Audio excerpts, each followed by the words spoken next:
Hey, this is Dan TEDESCO, and you are listening to Jim and Mike Talk Music.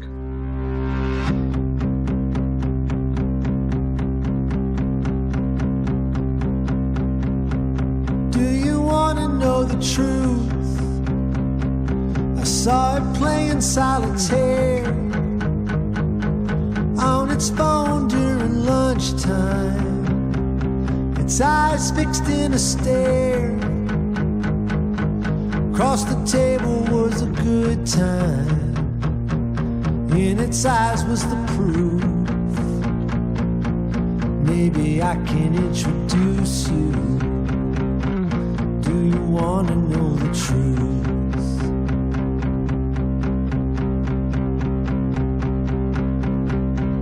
Do you want to know the truth? I heard it isn't very kind. That it means you any harm, but it always speaks its mind. Come and see me in the morning before the sky is blue. Today we have a special guest with us. He's a singer-songwriter based in Iowa. Since 2009, he's released 6 studio albums, several live albums, and many standalone singles. In 2019, he toured the U.S. to support his album American Darkness. And in 2020, he created a revolutionary new music platform to showcase his new music, live performances, and member-only music experiences. Let's welcome the Jim and Mike Talk Music, one of the hardest working musicians out there, Dan TEDESCO. And there's the crowd. So how are you doing today? Thanks for having me, man. I'm good. Good. Things are slowly warming up here, so it's getting more tolerable in Iowa. What's the weather like there? I mean, I'm in New Jersey, so. It's been actually pretty warm. Today's not a great example. It's back into the 40s and raining, but it's been getting into the 60s and 70s. Things are starting to come to life outside a little bit, so. I don't know much about Iowa. Do you get snow there at all? Oh yeah, we got dumped on this year. Oh, okay. It was probably one of the snowiest years that I've experienced in the Midwest in recent memory. You grew up around Chicago or near Chicago? Yep. I'm from a town called St. Charles, which is about 45 miles straight west of Chicago. Okay. How long have you lived in Iowa? I mean, how long have you been away from Chicago? Oh, I've been away from Chicago since I was out and back. I left when I was 18 to go to school in Arizona. Mm-hmm. And then I was back in Chicago from 2006 to 2013. And that was actually in the city proper. And, and then I've been in Iowa since 2014. Now, is it true that Chicago has the best pizza of anywhere? Actually, so my family's from New Jersey originally, not myself. I'm a person that's not. I grew up spending a lot of time going back and traveling to the East Coast. And I actually like East Coast pizza even more, but Chicago is pretty great. I'm not a huge fan of the real deep dish, like the Gino Z style. It's like eating a loaf of bread with every slice. I like Lou Malnati's. That's my favorite. If you're ever in Chicago, that's what I recommend trying. But I really like the New Jersey style and the New York style the most. You're mostly a songwriter, guitar player, piano, but you can play many other instruments, I think. So tell me, when you were a kid, maybe the first instrument you took a liking to or started to play? Yeah, I started on the piano. I was real little. I think I was just right around 5 when I started. Everything really sprung from that. That was my first introduction to any kind of performing in music. And the guitar, when? Yeah, from piano, I ended up playing violin for a couple of years after that, when I was elementary school. And then I started playing guitar shortly after the violin, which would have been sometime in like early junior high. I started playing guitar when I was 11.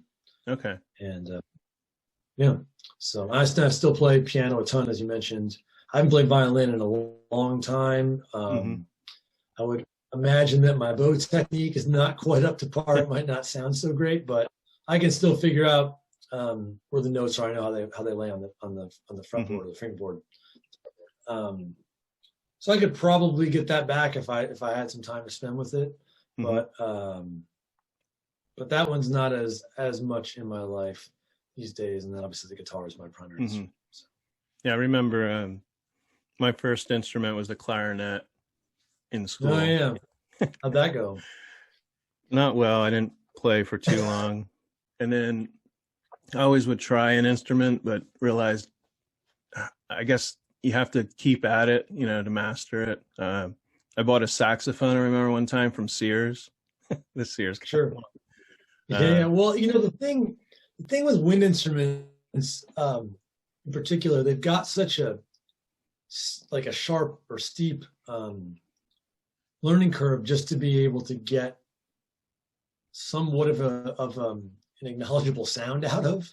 So to get past like the dying animal tones, you have to get a certain amount of technique down, which takes a while, especially if you're relatively young, like the patience to get through that, it's not something that comes super easily. So even with the guitar, there's some things you have to get sort of past, just the pain on your fingertips from the strings, and just some of the even just having the strength in your fingers to push down a string. Oh yeah. And those things people don't think about. Like there's like some stages you go through just to be able to actually get the instrument to sound.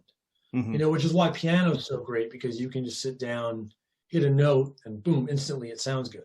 Yeah. So for a little kid. Yeah, the wind instruments are.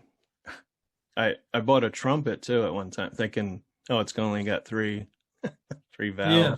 But it's brutal, man. And then even once you can get those 3 notes, to get the other notes, all the things you have to learn how to do, the aperture with your mouth.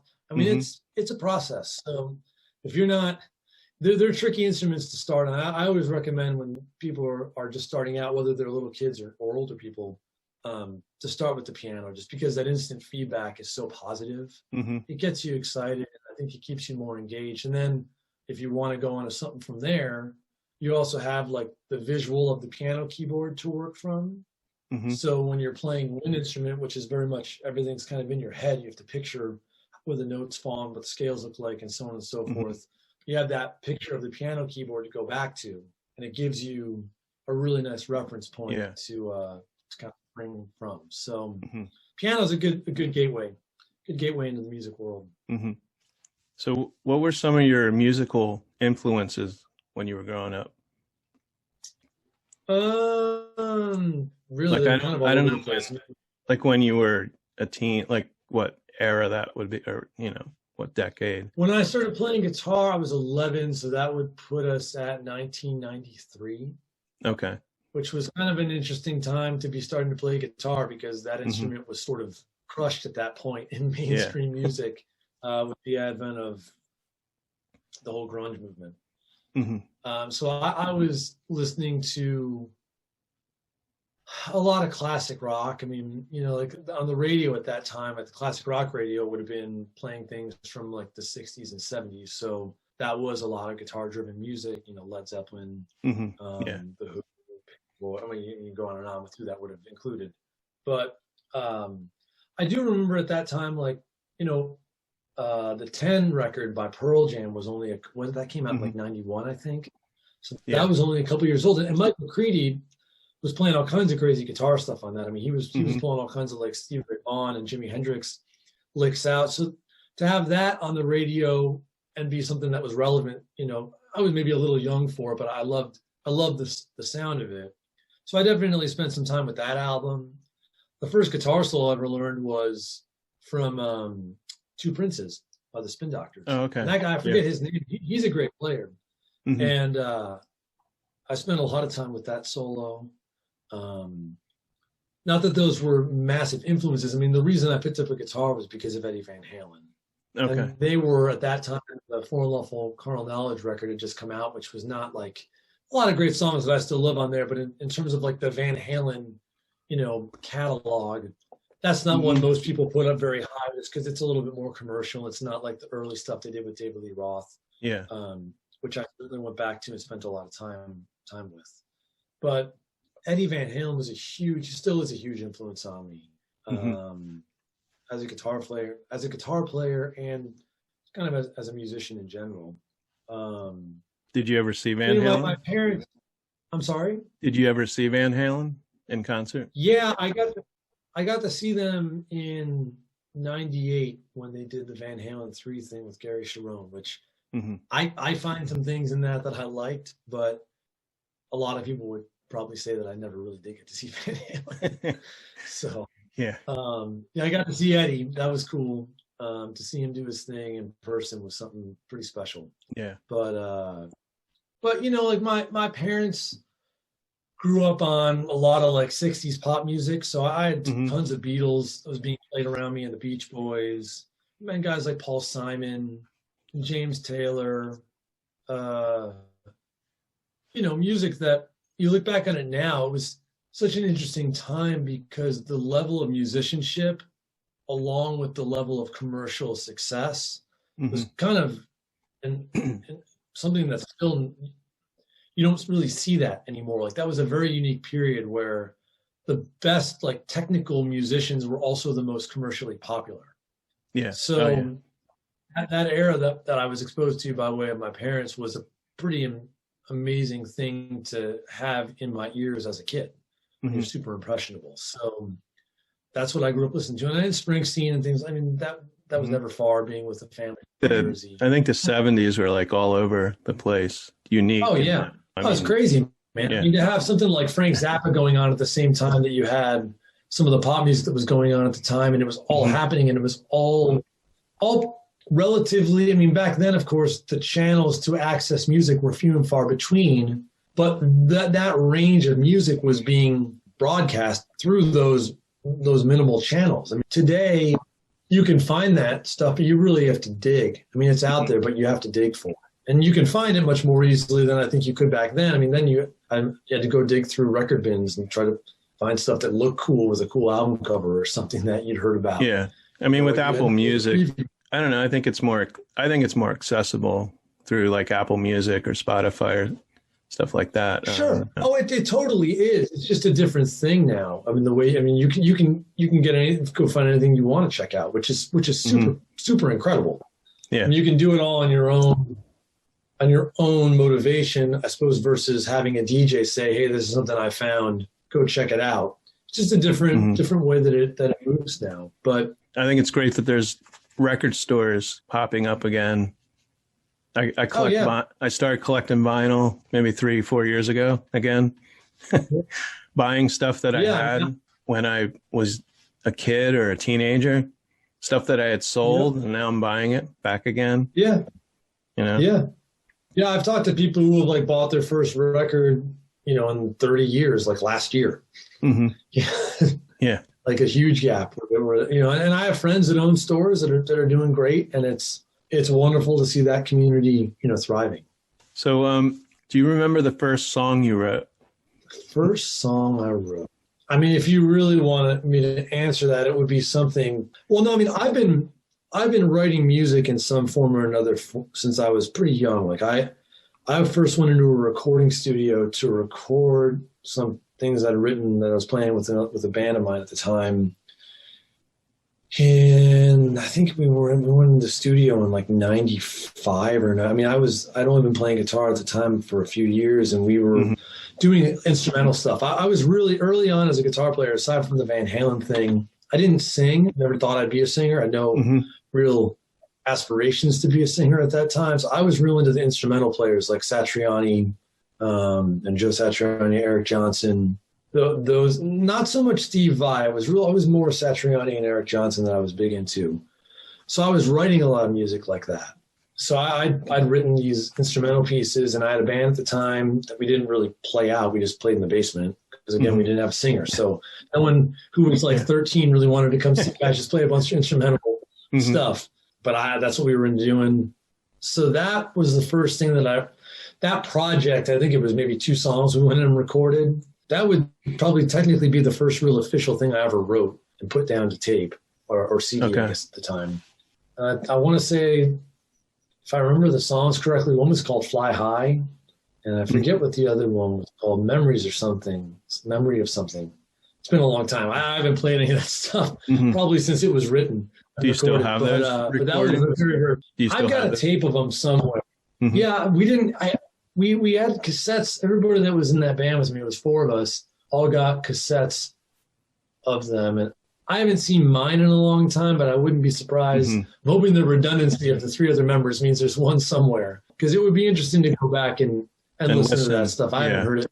I mean, I would totally share something like that. If I could get it put into a digital format where I could upload it, I would totally make that be something. Let people hear that. I mean, I'm not embarrassed by it. I'm actually really proud of what we did. I think for being 13 or 14, it's not bad stuff. So it'll be cool to have your first song you ever recorded. You know, that's Well, and then I have another project I did probably would have been about 7 years later. I think I did it in 2003 when I was in Arizona. And that was the first time I ever went to the studio and like sang and recorded like, you know, traditions, like a traditional song in the sense where there's vocals and all that.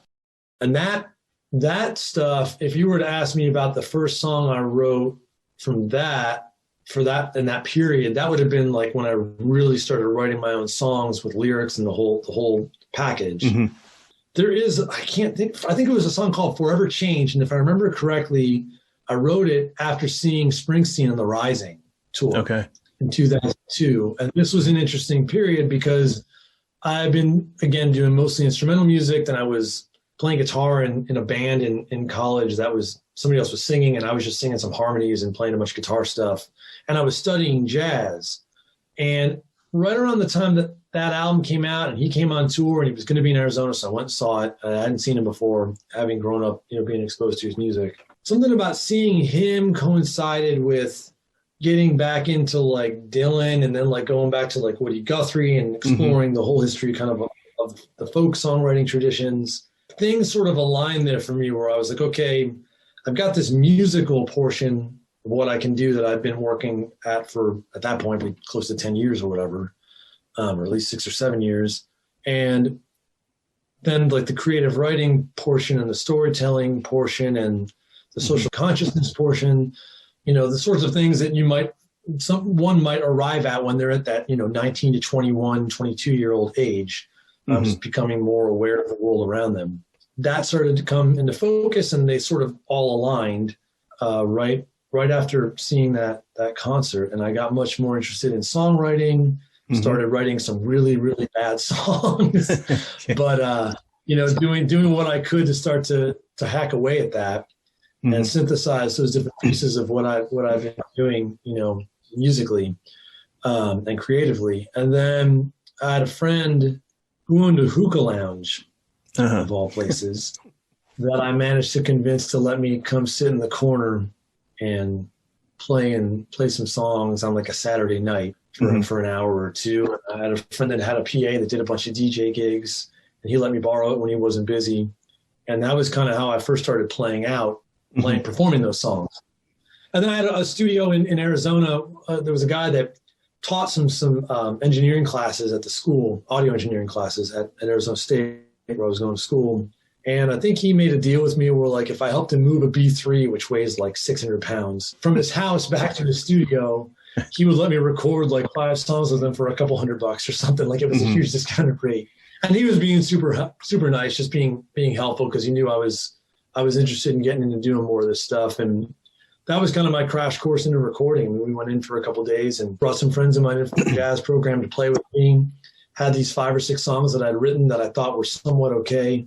And that was really the first sort of EP of sorts that I put together. And that I do have on CD, which I could get off, you know, if I could find, I don't even have a CD burner anymore, but if I get those files off of there, that would be something I would probably like to share with some people as well, just to show them like, hey, this is where, for better or worse, this is where it started.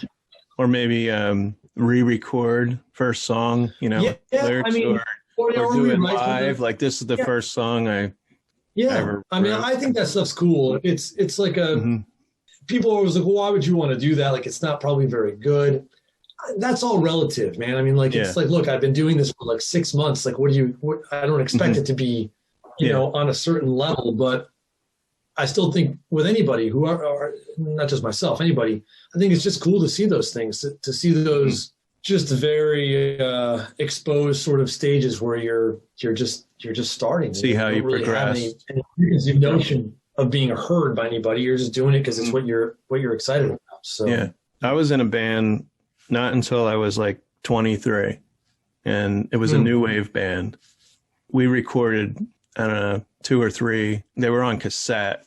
Unfortunately, we only played like 3-4 shows in a couple of years. And I think if we played more, because I would always be nervous, I remember, first 10 minutes, and then I get into it. But I don't know, I never thought of being in a band till I met this guy who already had a band, and I had this little keyboard, and I started out doing just sound effects, right? In the new wave band. Yeah. But it's pretty cool to go back. I just found a VHS tape because we did a couple of videos, and a friend loaned me. He has a VHS player. So I went back. I haven't seen that. I think that was early 90s. It's the making of. So it's all the stuff my friend filmed, like setting us up in the scenes. And, that's super cool, man. Yeah, and to see myself that many years ago. Yeah, that's really beautiful stuff to have. That's great that you guys captured that. I always wish I had videotaped more. I just watched, this is off subject, but the girl that played Punky Brewster, the TV show, there's a documentary that came out, and apparently she filmed everything from when she was a little girl and all these people that are now famous that she was friends with. And I guess she hadn't gone back and watched any of this, but she literally filmed almost every day and went through all this stuff. So, that's kind of cool to have. What is it now? Like 10 or 15 years with people having smartphones and being able to make videos. There's going to be so much more of that than what you could have had when I was a kid. We would have a video camera around once in a while for family holidays or something, and that was like a big deal. It was like, we had this for 3 days. It's going to cost like whatever it costs, $1,500 or $1,000 to rent this thing for 3 days. Here we go. But now it's so different. And I've got some interesting footage from back in that time. Like, we used to make these homemade music videos with like friends of mine in the neighborhood. We've got some things like that, which are cool to go back and look at. It's sort of like with everything I've been doing with the music channel and like the From a House in Iowa session series and all that. I look at that stuff and I think to myself, like, really nothing's changed. Like, I'm still pretty much doing what I was doing when I was like 7 or 10. Yeah. It's the same thing. It's a little bit of a different format, a little bit of a different access with the equipment you have today, but it's really just the same thing. So let's talk about your music channel. Sure. Just tell us what it's about and how you came up with the idea. Yeah, so I originally got the sort of seed for it in 2011, somewhere right in that range. Okay. And I built, actually at that time, with a friend of mine, a real sort of sloppy version of it that was much more cumbersome than how it works now, which is probably why it ended up only lasting for so long, because it was not super functional for me to make it work on my end from like an administrative angle. And I think it was just too cumbersome, again, for lack of a better term, for people using it to like have it be seamless enough that people did it regularly and actually interacted with it. And it required passwords and some other things, which I managed to get past now at this point. So I had that for about a year, built into my website, and ended up shutting it down. And since that point, never forgot about it. I say this to people all the time. Like, I thought about it probably almost on a daily, at least it feels like almost on a daily level since then, because there was something about the idea of harnessing all these different pieces that are now out in our world, whether it be YouTube or Facebook or Instagram or emails or the streaming sites with Spotify and Apple Music and all these different things, where as an artist, you're constantly having to put your stuff on there in the hopes that you're going to generate these huge numbers of people either discovering you and going and buying your record, or going and buying a t-shirt on your website, or coming to a show, or whatever it may be. And it's just the more and more I thought about that, I'm like, man, you're just playing all of these as an artist. You're playing these massively unbalanced percentages of chance that you have to do it every day constantly, or else you just get trampled and crushed by everything going out there. And so the way I started looking at it was like, how can I take that audience and that way of connecting with my audience and turn it back around and bring them through those places, those respective platforms that I just mentioned, to me, where I can connect with them in a much more meaningful way for all of us. And that's where the channel was born, was to create this sort of hub of sorts that I can connect with people through a weekly series of emails, which I call broadcasts, essentially what they are. And using like a blog format with hyperlinks and such, I can then drive people out to the various pieces of content that I have, whether it's new music, whether it's a video, whether it's, a written piece, whether it's art, whatever it may be at the given time, the given broadcast. And so then it's such a much more direct, simple way of doing things. You don't have to log in somewhere. You don't have to remember to go to some page. You don't have to remember to follow me on Instagram or keep up with stuff where you're just people are just throwing content at you constantly. I'm going to come to you every Monday night at 8:00, and it's going to be there every week. And I know that you might not sit down like anxiously waiting for it at 8:00 on Monday night, but it'll be there. I made a folder, it says Dan TEDESCO, and then I put them in there if I don't get the watch, right away. So they don't get lost that's a in great my way email. to do it. But I think it's a great thing through the email. All you have to do is click on the link. Either takes you to YouTube or and eventually, no passwords, nothing like that. No, it's super. It's designed, and the big thing too is that you can use your phone. Yeah. So like somebody doesn't have to have a laptop. I mean, I used to run into people with like buying my music at shows. What I used to do up until launching the channel, I would sell like Dropbox links, so that people could like a zip file and a Dropbox link. So you could buy an album, and I would email you at the show at the merch booth. You get that link, you go home, open the thing up and listen. But this is even better because here you could sign up to the channel at a show, for example, get your welcome email, which has a link in it to go to the archive of the DTMC, where, which is something you can access at any time. But for new people, it takes them right there. And on the archive, they can go into my back catalog. They can listen to my new releases. They can go start watching videos that they want. So you could leave a show, open up your email, and then I've tried to work this down to like 2 clicks. You can be listening to my current album or go back and start listening to a playlist of my back catalog. And you could have your earbuds in, walking out down the street, be in an Uber, be on the subway or on the L, or be in your car, and you're there like instantly. And there's, other than maybe looking somebody up on Spotify, which, of course you can do, this is like you own this now. Like you own this connection to me. You can download the music if you want to. Everything's available. So you can stream it if that's your preference. You can download it and you can put it into a playlist on iTunes or however you want to handle it. It gives people the freedom to interact with it however they most like to. At the same time, giving them a chance to support me, which has always been, to me, the biggest missing link. It's like, it's great that people can sit and listen and be exposed to all of this music, but I wanted to give people a really easy way to support me or any artist that might choose to work in this kind of a platform down the road very easily, and just give you the freedom to have access to everything I'm doing. I mean, it's my full back catalog of content, whether it be music, whether it be the weekly sessions I've been doing with the From a House in Iowa series.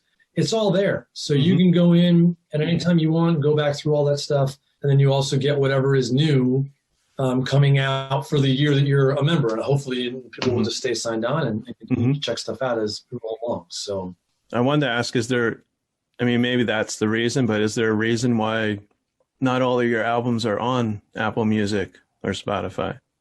Only your last? Yeah, that's exactly why. Okay.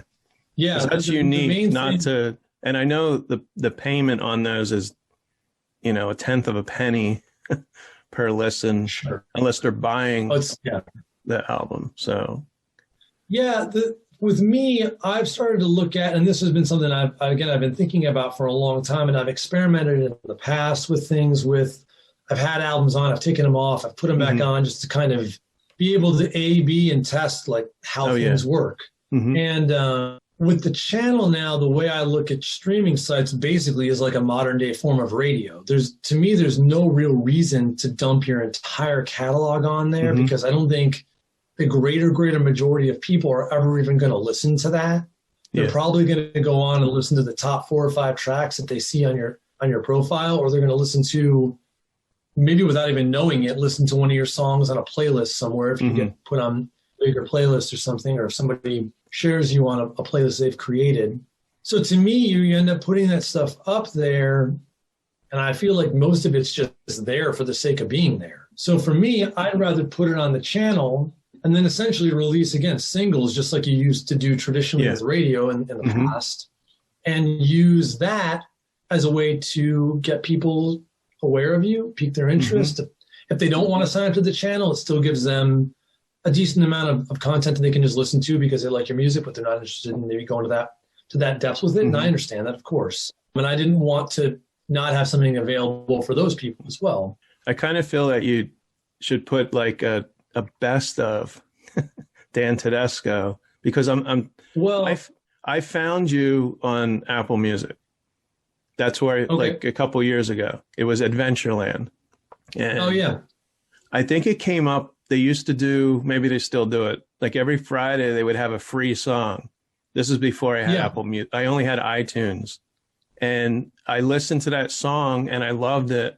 And then I looked you up and found, that's how I found you. Well, what I've done, I have to spend some more time probably focusing specifically on Apple Music. I've been trying to get things in order with Spotify since rolling all this stuff out over the last 8 months or so. With Spotify, I know they create like a little like thing for artists. It's sort of they actually build it in the platform called like This Is Dan TEDESCO. Yeah. And it will have like 10 or 12 or 15 tracks from shuffle. And so like that's something, if somebody gets interested in what I'm doing, like I can share that with them, or they can go and listen to that and get kind of an overview. It's an easy thing for them to share with somebody else. As far as like the platform itself showing it to people, that's another animal altogether. I mean, if you're following somebody on Spotify and they put out a new track, it'll go in like your new music radar, and you'll get alerted of that. But as far as people outside of like your little network on there, there's some other playlists that you can get into, but it's all based on how much people listen to you and what the algorithm has to work with and how much data they have to pull from. It's another animal unto itself, like I said. So I do spend time trying to develop that, because on a discoverability level, or from a discoverability perspective, like that's a very powerful tool. And my hope is that people will come on, hear some of these tracks that are there, maybe look at my profile and be like, oh, what's this music channel thing he's talking about? Or maybe go look me up on YouTube, look see you the up, trailer for the details. Or even online, find your website, and then... Yeah, all those different points. So I've got the channel positioned in all these different places, so that if somebody discovers me and goes somewhere, there's a very, very good chance they'll at least see that. Whether they do anything with it, of course, is another story, but they'll at least see it, get some information about it, be aware of it, and then, can go from there with it. I, of course, haven't had a chance to see how it sells at a show yet. If somebody would jump on something like the channel at the merch booth, that's going to be something to experiment with later this year when I start playing again. But I'm hoping it will be something that will be a nice piece to have available. Maybe you have a little, or have an iPad or something there to show them what the channel looks like. No, that's what I'd like to do, is have something, either something with like a QR code you can scan and go look at, or like you said, have something set up either digitally or like a physical piece you can look at. And then it would be awesome to have, I've seen people do this at like farmers markets, where you actually have an iPad locked in a little box on the sign up page. Yeah. And someone can sign up, and then when they're done, it just goes back to the sign up page so somebody else can come up and do it. And that way, if someone's not at the booth, they can't just run away with all that stuff. So it's going to be a bit of a process to dial that in. But I mean, I used to have great success from people that would come up to me and say like, hey, do you have a record for sale? Like for an album, like what's going on with that? And I'm like, well, I've got my vinyl for American Darkness.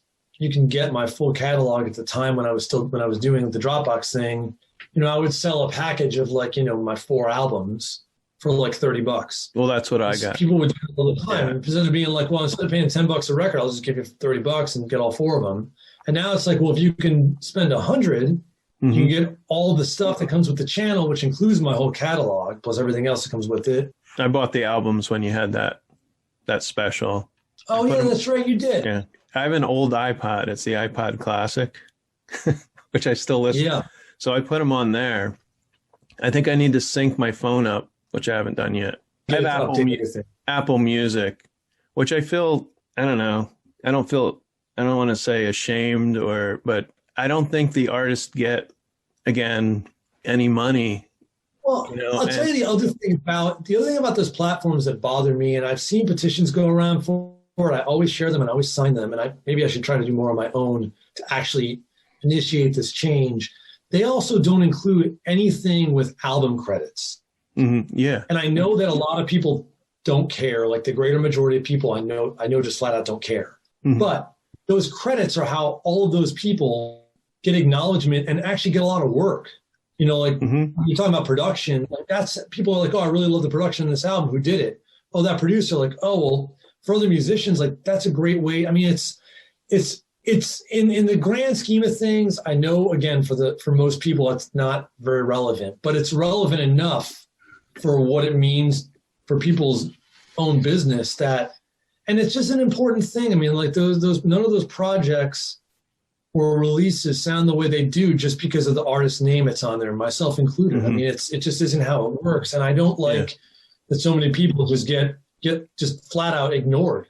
And I don't know how those platforms would incorporate something like that, or if they ever will. But that's one of the things that I love about what I'm doing with the channel, is that I can include all of that information. It's all there, all the artwork, the people that worked on it with me. It's all there. So no, it's great you stuff. get a chance to check all that out. And what's it called? From a home in Iowa? From a house in Iowa. Yeah. House in Iowa, where, I mean, sometimes you're playing a couple songs, but there's also video, you just sitting there talking about the process, you know, or. Yeah, and that's something I just got into. And that gives it a personal, sure, look into then, you as what I started doing, right, and what I started doing with that, so it started out as just a live stream thing, even before the channel was launched last year when we were in the pandemic, and I was live streaming every Sunday night. Yeah, I watched that. And then when the channel opened up, I was like, well, I'm going to move those shows onto the channel. And then I started doing it on there. And then after I got into a month or two into the channel, I started making some of those videos, just discussions about various pieces of my back catalog as they became kind of introduced onto the channel. So I'd take 1 week and I'd just talk about, like, this is the story behind how a particular record came to be. And then I started thinking, like, well, you know, just playing songs every week is not that exciting for me. I'm sure it's not that exciting to people that are checking out the channel with me. I was like, it'd be kind of cool to maybe just do that once a month. And then the other weeks start to explore, like you said, some other pieces of the creative process. I started thinking about, like, what sort of things do people commonly ask me? Because I'm sure if it's a common question I'm getting, there's probably people on the channel that would fall into asking it at some point or wonder about it. So it's like, why don't I just start answering some of these questions? And instead of doing it in a written piece, I like doing it on video. It does feel more like I'm actually talking to somebody. Yeah. It's more personable for me, even in the way it's delivered. So that kind of got worked in now at the beginning of this year. I've sort of broken up how I'm scheduling the programming for those sessions, you know, to follow more of that format. And it feels good. I like the way that I like the variety of it, and it gives me something a little bit more interesting as well to sort of think about each week that I'm working on. And then the performances end up being once a month, you know, two to four songs or something. And I feel like it's more special for everybody included. So for everybody involved. Yeah. So yeah, that's kind of where it's evolved to now. And again, that stuff's all archived on playlists on YouTube. So you can go back and look at stuff from 2020, got it broken down for that season and the 2021 season, which of course we're in now. And I think I'm just going to keep it like that, where like each calendar year will be broken down by playlists. So you can go back, presuming this thing goes as long as I hope it will. At some point you could be going back like 20 years to look at this stuff. Yeah. So it's funny because earlier in the week you had talked about the worst question you could ask a musician. Yeah, so that was what I talked about on the channel. And I didn't have that exact question. I mean, well, here's my question. You want me to tell you what it is?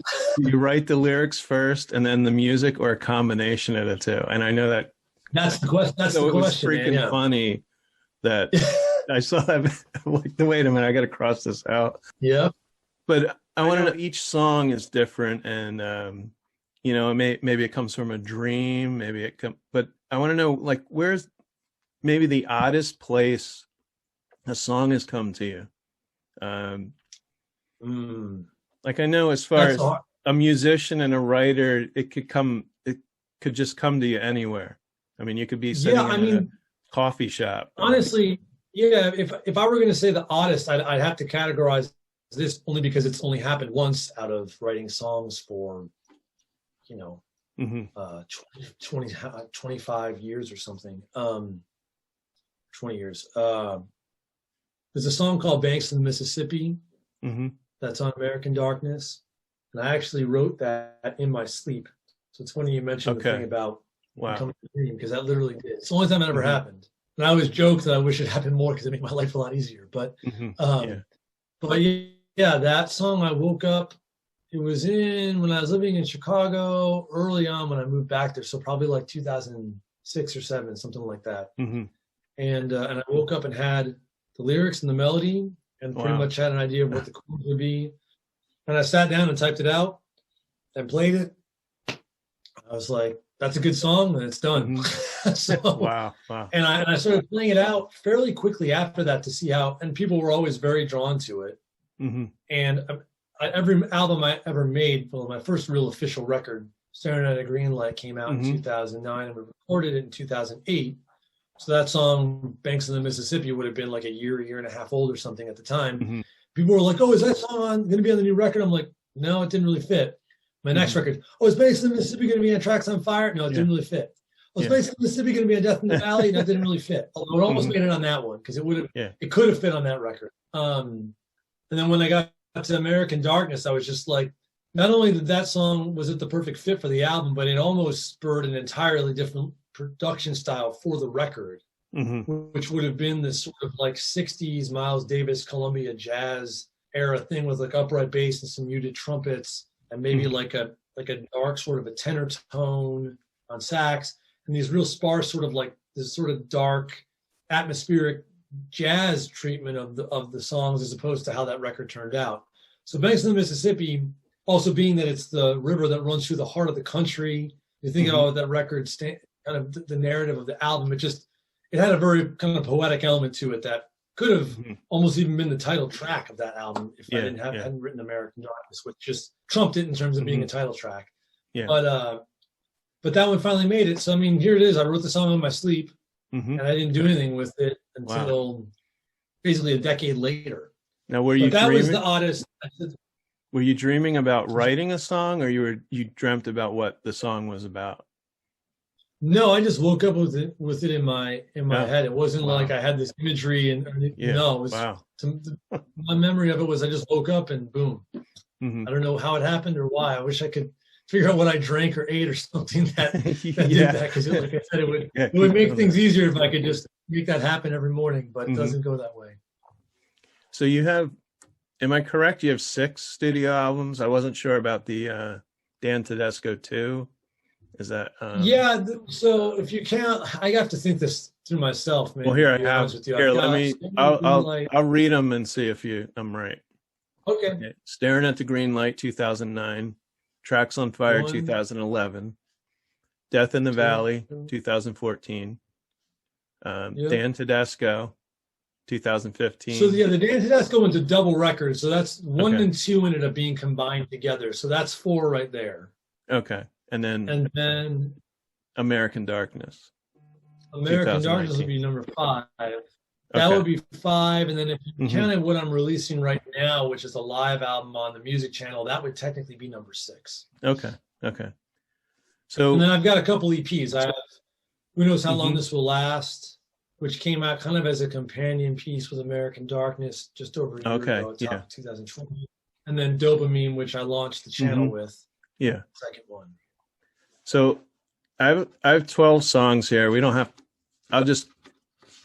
to go through all of them, but tell me a little bit about each song. I want this to take when like you 2 say hours. About, is there a certain angle that you're looking for? I'll keep it brief. I mean, well, a little bit of just like the creative process, like anything about the song. Let's see. Okay. So these are my favorite songs. Okay, first one we have Bound for Glory, which is off your first album. Now this definitely has a Springsteen, like E Street. Oh yeah, man. And I hear the Badlands all the way. And I hear the Pogues sort of in there. There's horns in the song. So that's the first one. Yeah, that one, what I can tell you about that is the title came from Woody Guthrie's autobiography, Bound for Glory. Mm-hmm. I thought that sounded familiar. Yeah. And which was a book I read about a year before writing the song. And it was one of the things I was reading at the time when I quit my job to start pursuing music as a career. So it was a pretty monumental moment for me with all of that. And so it just seemed fitting to open that record up. That's from Standing in a Green Light tab. The number one song would be that to start off my musical journey. And it definitely harkens very literally to some of my musical influences, but it's my first album, so that's okay. I love that album though. Now the next one's off the same album, Coming Home to You.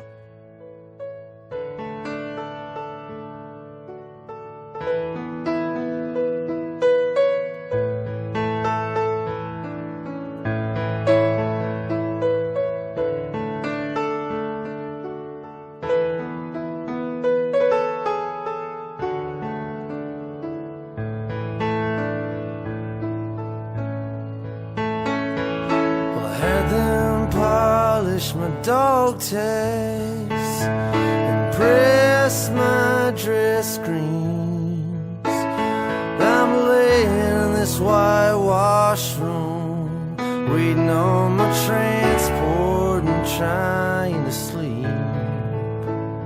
Well, they say I got maybe 2 days, and it's a miracle I'm still alive. It's a dark night here in Fallujah, but I gotta see my baby one more time. Darling, I'm coming home to you. I'm coming home to you. I'm coming home to you, and I'll be there when you rise. Now, at first, I think I know what it's about, but I'm not sure. It's a guy who's on leave from the war, coming home to see his girlfriend or wife, but he's having night terrors, and he's in a coma, and then he dies. So I don't know if It's pretty dark.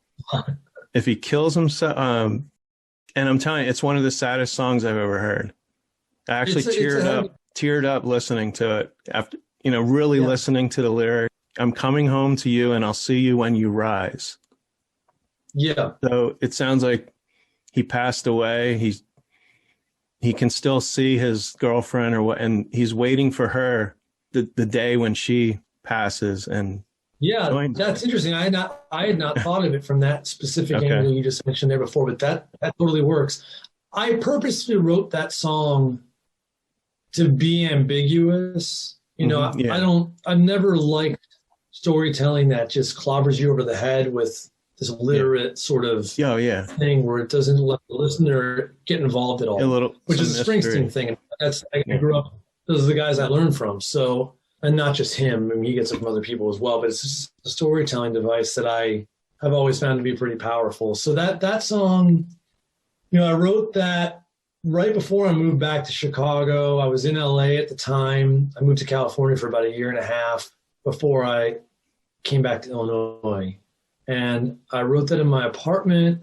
And I think at one point I was traveling back and forth to visit an old girlfriend at the time. And I think I started writing it literally about going to visit her. Mm-hmm. And then it went into a deeper place from there. Yeah. I went somewhere else with it. We were dealing with the conflict over in the Middle East at that time. Mm-hmm. And I was frustrated with the fact that more people my age weren't more engaged with that. And I wanted to tell the story about the way a lot of people's lives at that time went. Mm-hmm. And I think you mentioned Fallujah or something. Yeah.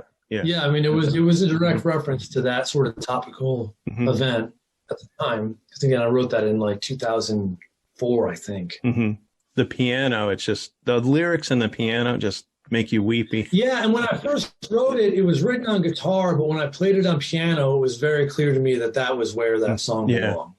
And I don't get to play that one a ton, just because to do it right, I shouldn't say this. More recently, I've been able to play songs like that. Earlier on in my career, I played a lot of places that were too noisy. There wasn't enough focus from the audience, and there wasn't the right environment to perform something like that in.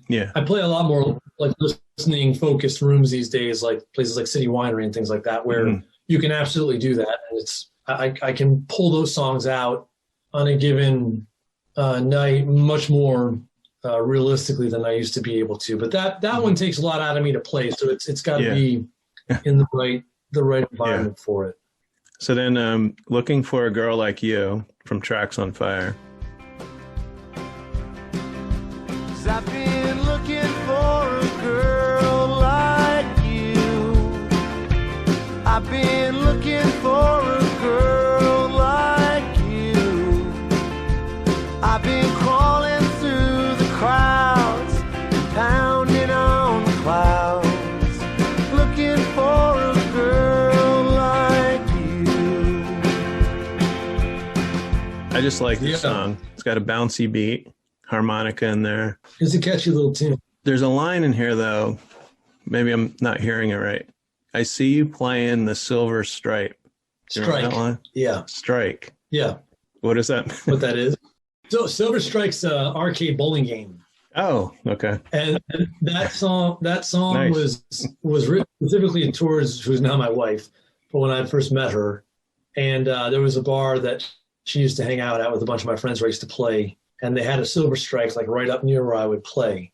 Sort of like I was standing in the corner and there was a Silver Strike machine right there. So I referenced that as kind of a part of that part of that story. Not everybody always gets that one, but I guess there's a little bit of an age requirement to that one, whether you're somebody, I don't know when Silver Strike came to be, but yeah, it's a bowling or the area you lived in, because I've never heard of Silver Strike, and I'm not that young, but let's see. Yeah, I don't know if that's a Midwest thing or not, but yeah. I mean, we had bowling alleys, you can interpret it as you like, but that's the literal meaning. Yeah. Okay, and we got Tow Truck Man. That's off your first album.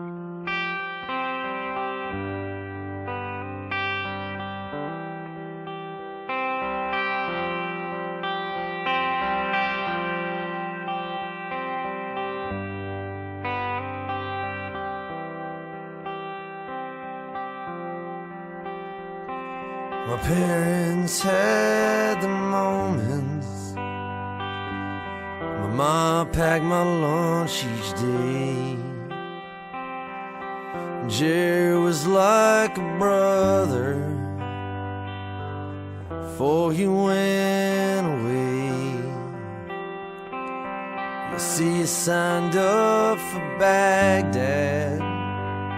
I remember watching him pack. I remember his mama's call saying Jerry ain't coming back. Now I'm the tow truck man, and I'm doing the best I can, but I've been pulling this load for so long down this empty road. And this also deals with someone going off the war, maybe a childhood friend goes to Baghdad and he doesn't come back. But I think it's about a man with a lot on his shoulders. I mean, I don't know if he's actually a tow truck man or that's kind of a metaphor. Well, that's it, man. I mean, that's one of those things, like, I don't like to make it totally obvious. Yeah.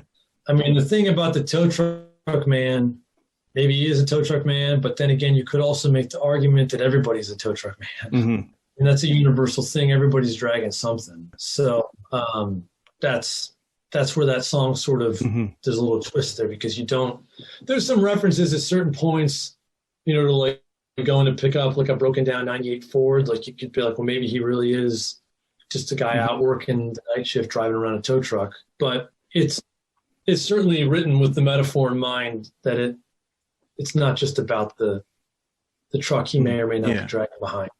And then we have a Truce, which is Death in the Valley. I don't have much on this song, but I noticed it's really a Dylan-esque song, a Bob Dylan. Yeah, well, it's the crazy rhyme schemes, man. Like there's sort of a subterranean homesick blues to it or something. Well, here, don't come crash and bash me out, cash or hash or lash me out. Yeah. Yeah, it's that one, that's one of those songs when I play it live, if I miss one word, or even almost like one syllable of one word, it all comes crashing down, because the memory of it, it's like it goes so fast that if you don't, you have to be ahead of it, or else it'll just throw you out of the car. Yeah. When we recorded that for Death in the Valley, we did that on the morning of the Sandy Hook shooting. I remember waking up in the morning and getting like a thing on my phone about that. And it just so happened we were planning to record that song that day. And the Truce can certainly be seen to have, I guess, some darker elements to it, but I've always considered that song to be actually like kind of a peaceful protest in its own way. With that in mind, a pretty powerful song to track on the day that something that violent happened in our country. And I play that song pretty much at every show ever since it's come out. That's usually towards the end.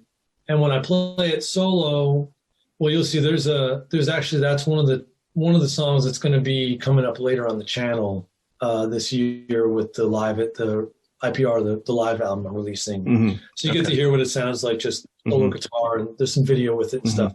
It's an intense song to play. It's good you play it a lot though, because then you remember the lyrics, right? If you play it. Oh yeah. Like if I were to try to sit down and play it for you right now, I might have a hard time, because I haven't performed that one in a while, but usually that one's ready to come out at any given time. Yeah. So then we have Miss America. And the heels on her shoes are broken. Dirt was in her hair. Folks tried not to stare. So I bought her a cup of coffee and a bar of soap.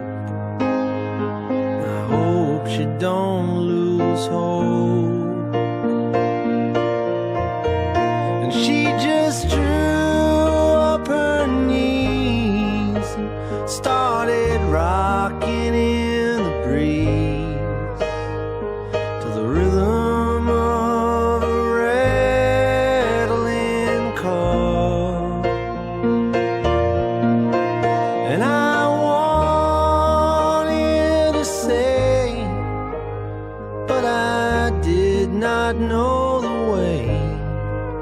Miss America,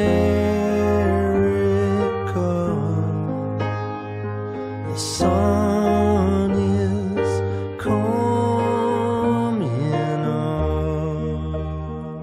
up. Beautiful song, but it kind of reminds me of Dan Fogelberg, or like a 70s ballad. But I've had some people throw like Neil Young on that one before as well, just the piano and some of the pedal steel that's in there.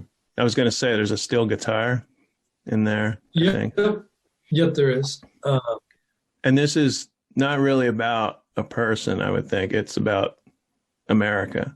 Yeah, no, there. People have come up to me before and been like, "Oh, so it's about like this girl." I'm like, no. Miss America is again, it's a metaphor from something much bigger. Yeah, and so that's an interesting song because I can position it in a set list, in a live setting, or if I was going to put together even like a compilation, like where you put that song, it's very much like a resounding voice against other things.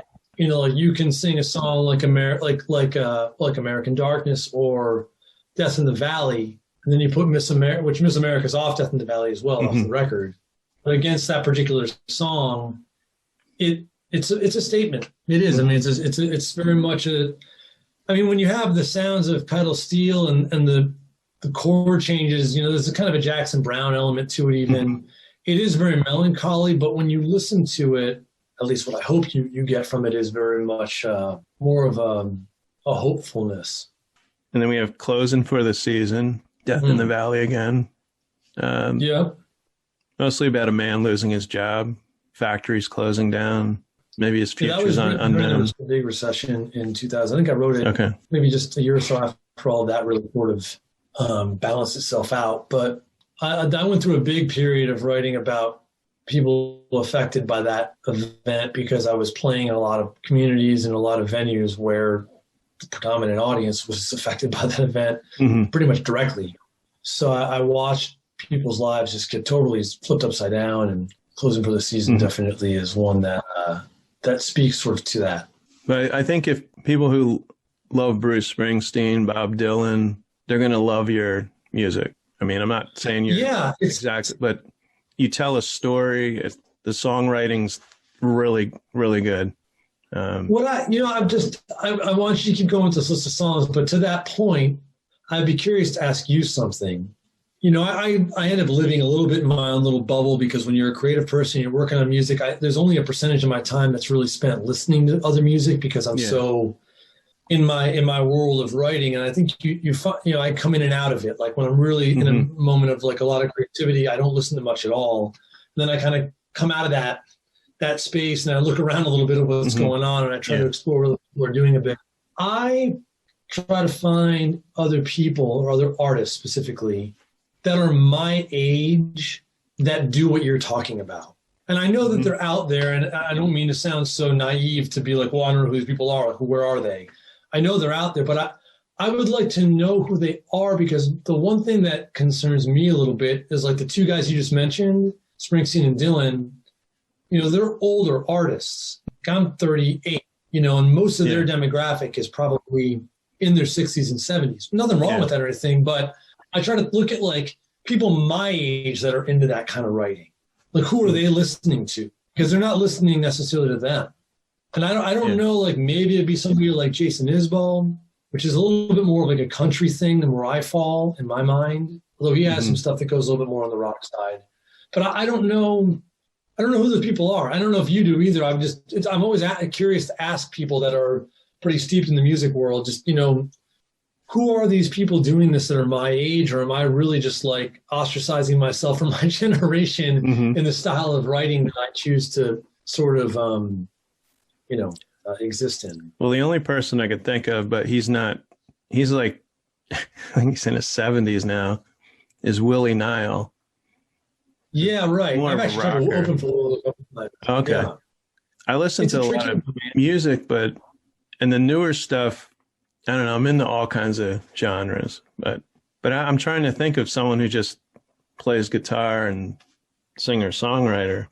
Or like the ones that like have the sort of the social consciousness element, speaking of the times and all that. Like that's what I've always taken away from guys like Jackson Browne and Springsteen and Neil Young and Bob Dylan. And, you know, like it's a certain relevance to what's going on around you in the world at the moment you're in. And I'm already working on new stuff, which pushes even further away from some of the styles of the records that you're referencing. Because you're talking about the things that I did anywhere from, 7 to 10 or more years ago now. Yeah. So creatively, I'm sort of in a different space, even the recent stuff you've heard from me, which maybe, I don't know if you'll get to any of this on your list or not, but I definitely have sort of gone in what I would call a little bit more of a modern direction as of late. Well, the next ones are newer ones. We have Backstage, American Darkness. Okay, yeah. Some of this based on real life, what you've observed. Some of it is. That song, for me was really written more as an allegory. And I put it on that record hoping that heard in context with the whole record, that would sort of present itself without having to be too spelled out. I know a lot of people have referenced, it's sort of like you're the road, like the road from Jackson Browne, if you know that song at all. And it's not like supposed to be a literal story about musicians or the world of entertainment, although of course it can certainly be taken that way. But I wrote it more as an allegory for a bigger picture of just the theatrics that we have to sift through in our regular life, whether it be with people socially, politically, whatever the case. It was written more on that sort of from that perspective. And I used those specific story pieces. Slipping the curtain, leaving the stage, like animals returning to the cage, reaching for her hand, she draws the line. It's just for the money, you ain't no friend of mine.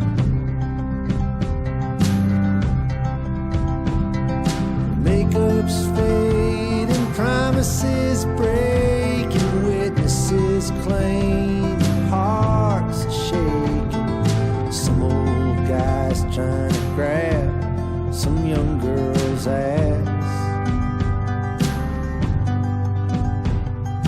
Ain't you glad you paid that scalper for this backstage pass?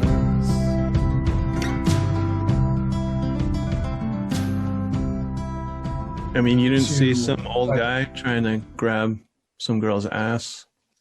You see all kinds. I mean, I'm sure, but it's like, you know, you hear about people doing that all the time. You know, I mean, that's just part of our world. That's, you know, I mean, I'm trying to think of other lines. I mean, it opens itself up more. Like if you go to the second verse of that song, you know, all the things that you want to believe that people are good and they never just. I mean. That's a little bit more revealing of really where that song for me was looking. You know, you're going backstage on the stage, not just one particular stage in a venue somewhere. That makes sense. Yeah. And then we have The Wolves Are Running Wild Tonight. Definitely a political statement, I guess, on the tension. Yeah, it's funny, man. I did have somebody come to me once and say, you know, the wolf populations are. I was like, nah, man, you missed it.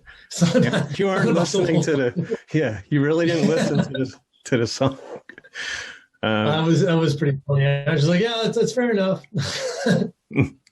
But I think it's a statement on, you know, mainly gun owners, and maybe hopefully it won't happen, but you know, like a rebellion, you know, against the government. Know, for me, you could say that, but I didn't write it with any sort of real like activist perspective. It was more about understanding, having a realistic understanding of just the way things work, you know. And maybe some people, like there is a reference to somebody going out and buying their first gun, which was actually a line I took from a friend of mine that said that he was like, you know, things have gotten so crazy, somebody's probably going to wake up tomorrow, but that's not necessarily because they're like anxious to own a gun and they're all pro guns. It's more about like that some people would feel so scared or be living in a world where they could be so scared that they would feel they need to go do that for their own protection.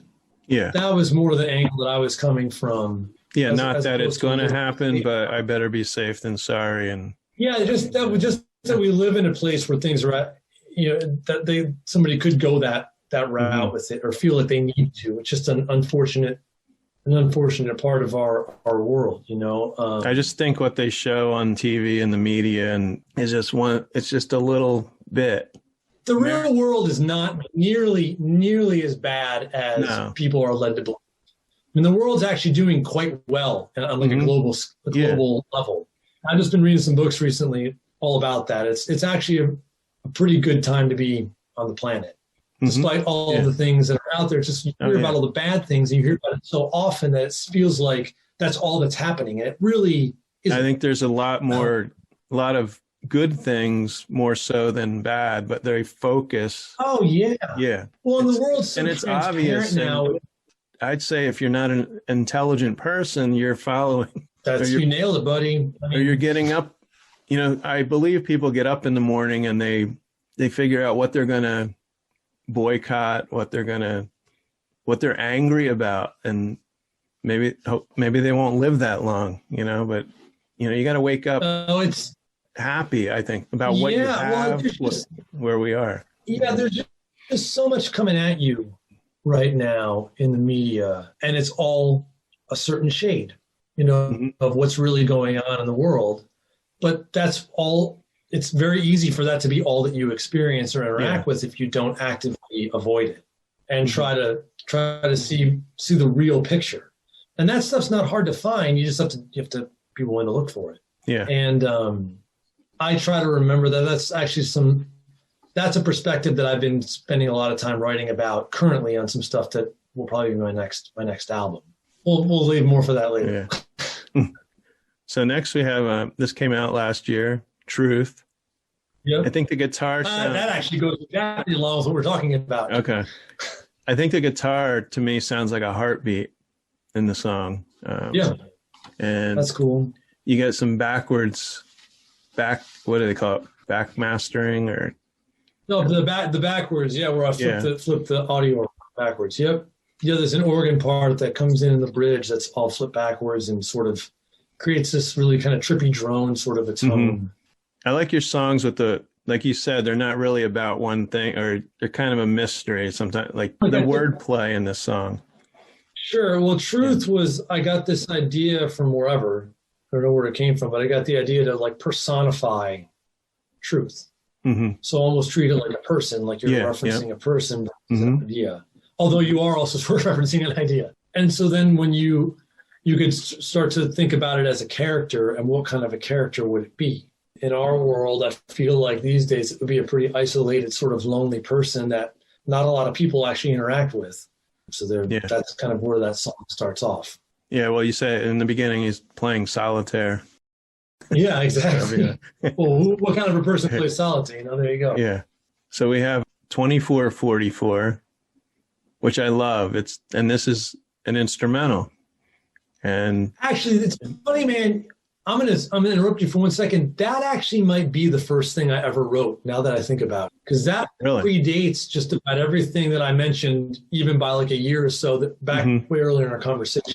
Mm-hmm. I wrote that on a friend's guitar when I was learning to play the Rain Song by Led Zeppelin. I have it, which is in the same alternate. Yeah, it's in the same alternate tuning. I have it typed. Has kind of a Led Zeppelin sound. Oh, it totally is. I mean, figure out what song it might sound like. Yeah, and that opened the alternate tuning that Jimmy Page used for that song. Like you can, which is the case with a lot of alternate like open tunings, you can play chords with one or two fingers. So I've been playing guitar for very long, maybe a couple of years, and I got the voicing or the fingering, the voicings for the chords to play that song, and I started messing around with it and finding other stuff that I liked. And this whole thing came about, and I got a lot better at playing guitar, and I added some other parts to it. I didn't write it all, having just been playing guitar for a year or two. I don't want you to get the wrong idea. But I got the initial sort of like main sort of theme and the melody and stuff. And then I used to play it with my buddy in the basement that I grew up playing with, who was just a drummer. And we used to jam on the thing all the time. Mm-hmm. And so I finally got around to the point not that long ago, last year sometime, where I was like, you know what? I should just record this. So I recorded the main guitar part, and then I added some other pieces to it, which were not from the original thing way back when. Yeah. But that goes back to the very beginning. It used to be called Kane County Limits, which was the county I grew up in, Illinois. Okay. And I changed the name just because when I got it finished and I had it mastered, the version that you're referring to, I sent it around to some friends of mine to listen to. And when they send you back audio from mastering, they oftentimes will send you like multiple files with different bit rates and different like audio resolutions for different purposes. One of my friends sent back one of the versions that was like the audio information was 2444, which stands for 24-bit at 44 kilohertz. Yeah. And he was just like, oh, 2444 sounds really cool. And I didn't realize they didn't see the name of the track. They just saw that. Yeah. I was like, you know what? Actually, 2444 kind of has this like Blade Runner futuristic vibe to it, and there's some textures on that record that reminded me sort of that. Like it's kind of this melding of two different worlds sonically a little bit. So I was like, that actually sounds really cool. And I sat down and came up with this sort of like mid-modern sort of look with these like flat kind of colors for the artwork for it, and that works for me. So it became 2444 at the very, very end of its gestation. I wanted to ask you some things about touring. Now, your last tour was 2019. It was just you and a guitar, right? Maybe a piano. Have you ever toured with a full band backing you up? Yeah, I've not toured with a full band of any sort in a long time. I've done some like one-off shows here, basically just in Iowa, actually in Des Moines. I've done that maybe like 3 or 4 times in the last 5 years. It's been pretty rare. So I've thought about doing some more with that, maybe regionally here in the Midwest at some point. It's just a logistical challenge more than anything. I've gotten to really like playing in the solo, very minimal format because I feel like I found a unique voice in that space. But at the same time, there are elements, even in the music I've done very recently here, where some of the layers, whether it be like some organ pieces or some piano or a certain percussion thing, that just, they add up a very powerful element, like emotionally, to the music. And so to take that away just because I can't afford to have it with me, I mean, it's unfortunate, but I'd like to try to get some shows together where I could actually have those full arrangements. And when I say full arrangements, they're still pretty stripped down things. I like working in very bold, minimal choices, even when I have other instrumentation. So I could probably do it with just, a couple, maybe 2 or 3 other people. As long as 1 or 2 of them could also sing harmony with me or something at times. But I just think some bass and drums. Yeah, I mean, I can carry my weight enough on guitar, and I like the challenge with how I play because it pushes me to really pull as much music out of the instrument as I can. Yeah. But I think here in the Midwest, like maybe I've been thinking about like this fall, I'm going to try to get out and do some stuff by myself. Maybe next spring, some of the new stuff I'm working on could warrant having some of that other support sonically even more so. So it might be something to look at that point, but I'm definitely open to it and more actively interested in trying to make it happen these days than I have been. Well, we were set, me and Mike were set to see you, in Philly. I told you that. No, I'm sorry that didn't happen, man. That was literally the week they started shutting everything down. Yeah, I mean, I called a few venues out east about 3 days before that show. And I was like, look, I think I'm going to have to reschedule this. Stuff's getting pretty crazy. And they were like, yeah, I remember one of the talent buyers in particular was like, we haven't had that conversation with anybody yet, but, we absolutely understand if that's what you want to do. And they weren't super, super nervous in the way they sounded on the phone. Yeah. But then 3 days later, all those places were closed. So, I mean, it happened very fast. I'm going to work on getting that back on the calendar. Don't worry. Well, you come to Philly or New Jersey, I'll be there. Yeah, I'll make it happen. What would be your favorite venue to play? Is there one? It's hard to answer. No, it's hard to answer because there's some venues that I'm not big enough to play, but I've gotten to open for people that can fill them. So I've gotten to play there and like they've been cool experiences for me, but they're not places I can regularly play. Yeah. So part of it is just that there are special opportunities. I mean, there's a place here in Iowa called Codfish Hollow, which is one of the most unique places I've ever been in. It's an old barn on a farm. Cool. It's an amazing place inside the way they have it set up. It sounds incredible.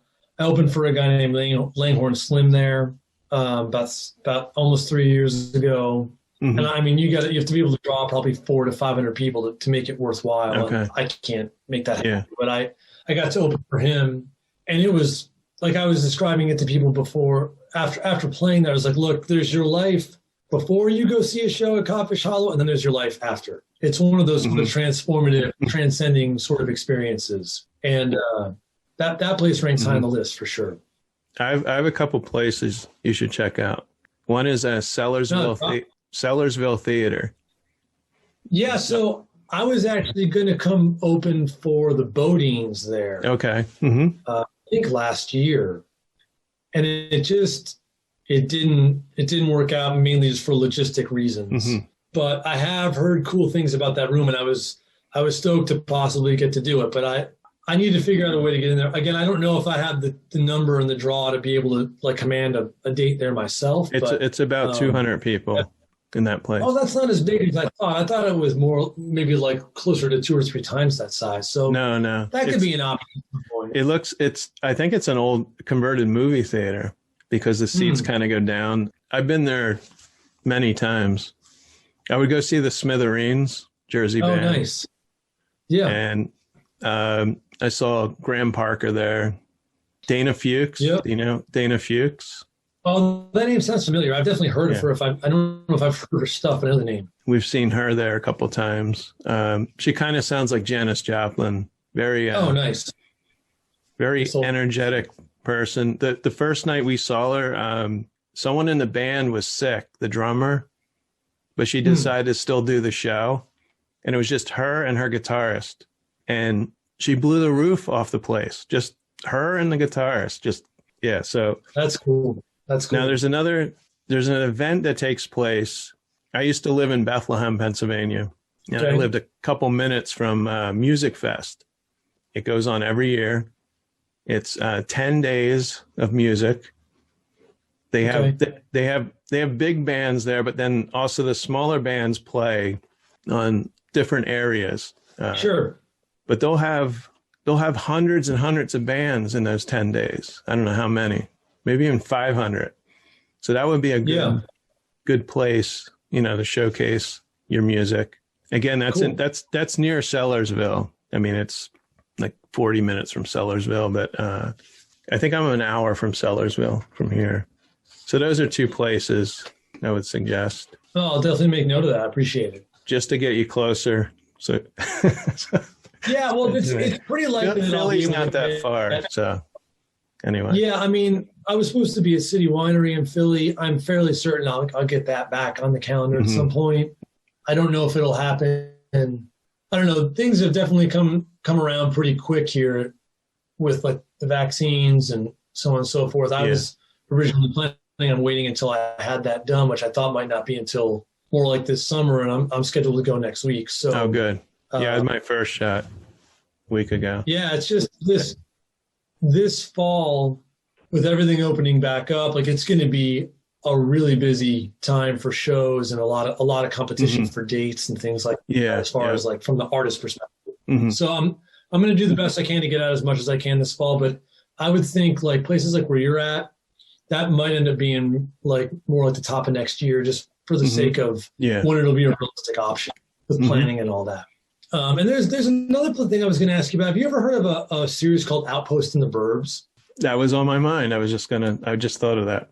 Yeah, it's a church. Yeah, because I recently connected with their talent buyer also works for like a PR management company I've been talking to a little bit. And it looks like he does some really cool things with like the programming for that. That's a great place. Be a cool thing to come out there. Yeah, I saw for something. And I also am friends with the woman who does all the marketing for them. So yeah, I've been there a couple of times. I saw the Smithereens there the lead singer passed away a couple of years ago, but I mean, I know the guys. I've known them for a while, but Marshall Crenshaw sings with them now. Yeah. And I opened for Marshall actually in Kansas City like a year and a half ago. And they also have Robin Wilson from the Gin Blossoms. Yeah. He sings too, not at the same time, but I've met him. That's really funny that you mentioned both those artists because I opened for the Gin Blossoms a couple of years ago. Okay. So. Yeah, he's a great guy. I met him a couple of times. And Robin, they're really nice guys. But the Outpost is great acoustics in there. And you actually sit in the church pews. It's actually in a church, like a really old church. That's cool. But I know Sean Colvin's going to be there. I don't think it's this year. It might be. They might already be scheduling for next year. Well, that's what a lot of places are doing. Like they're announcing things for like very late this year. Like people are announcing shows for like November and December, and then into the beginning of next year. Because the other thing you have to remember, which a lot of people don't think about, and I get it, it's part of the reason why I'm only doing certain things even this fall as well, is I don't know when the capacity restrictions are going to be lifted, and B, when people will feel 100% about going in without them. Yeah. So you have certain artists that it's just not feasible for them to go to a place that they can only sell, half the room instead of the full room. So that's why a lot of people are waiting until like next spring, because they're figuring by then things should be really back to 100% capacity and people's confidence going back out and everything. So Yeah, I have tickets to one concert so far in June. Hopefully it happens. It's the Happy Together tour. It's Chuck Negron, Three Dog Night, who we've interviewed, and Gary Puckett, and of course the Turtles.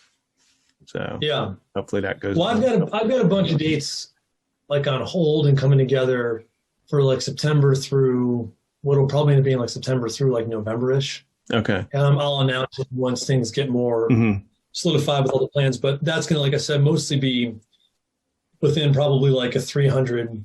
Yeah, in your area. Yeah. Stuff that I can do either as a one-off or as like 2 or 3 days, just drive out and do them.